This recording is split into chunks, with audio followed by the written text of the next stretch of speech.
Assalamualaikum warahmatullahi wabarakatuh. Bismillahirrahmanirrahim. Bertemu kembali dengan saya Ibu Miftahur Rahmah. Kali ini saya akan mengupas mengenai taat.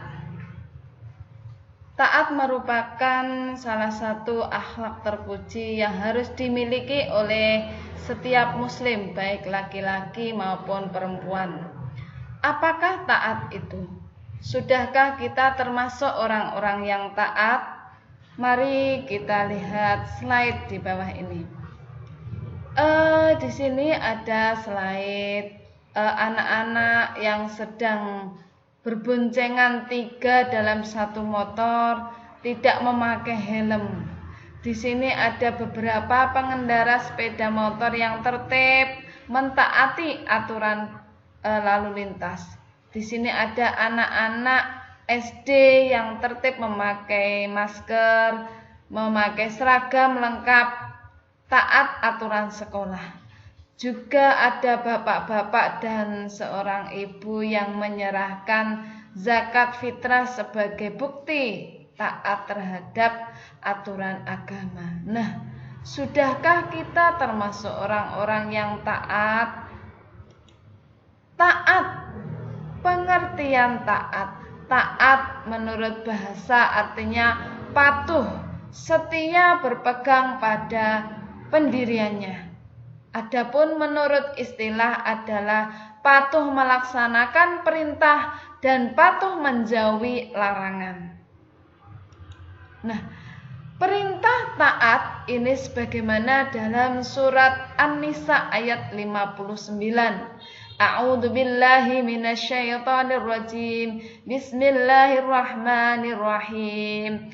Ya ayyuhalladzina amanu atti'ullaha wa atti'ur rasula wa ulil amri minkum fa in tanaza'tum fi syai'in farudduhu ilallahi war rasuli in kuntum tu'minuna billahi wal yaumil akhir. Billahi wal yaumil akhir dzalika khairu wa ahsanu ta'wila. Yang artinya, wahai orang-orang yang beriman, taatilah Allah dan taatilah Rasul Muhammad dan ulil amri atau pemegang kekuasaan di antara kamu. Kemudian jika kamu berbeda pendapat tentang sesuatu, maka kembalikanlah kepada Allah, yaitu Al-Quran, dan Rasul, yaitu sunnah Nabi Muhammad SAW. Jika kamu beriman kepada Allah dan hari kemudian, yang demikian itu lebih utama dan lebih baik akibatnya.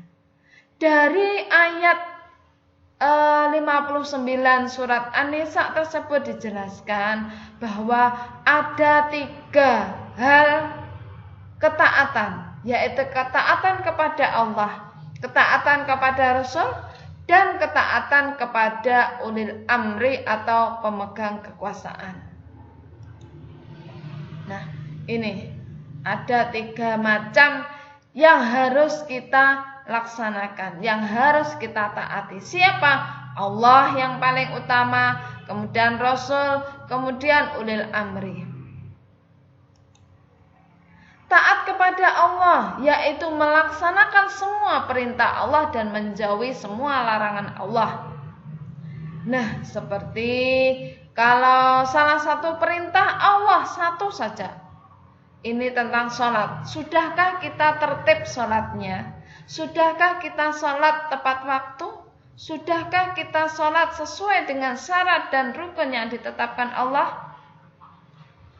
Yang kedua, contohnya berbakti kepada orang tua juga salah satu bentuk taat kepada Allah. Karena apa? Karena ini juga perintah Allah. Adapun larangan-larangan Allah, di sini ada mencuri, minum minuman keras, berbuat dosa. Nah, larangan Allah ini pasti merugikan baik diri sendiri maupun orang lain. Adapun perintah Allah ini pasti menguntungkan bagi kita dan orang lain.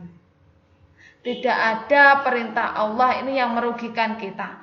Tidak ada larangan Allah itu yang menguntungkan kita.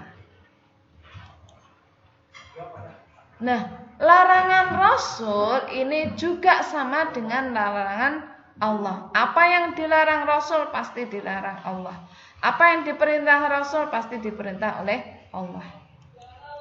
Adapun contoh taat kepada ulil amri. Ulil amri itu pemegang kekuasaan. Siapa yang berkuasa di RT? Bapak RT. Siapa yang berkuasa di kelurahan? Pak Lurah. Di kecamatan? Pak Camat. Di kabupaten berarti Pak Bupati atau Pak Wali Kota. Nah, di Indonesia secara umum berarti presiden atau pemerintah. Kita harus taati ketika kita di jalan, taat pada aturan lalu lintas.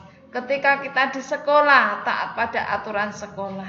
Ketika kita dimanapun berada, taat pada aturan yang ada di lingkungan tersebut.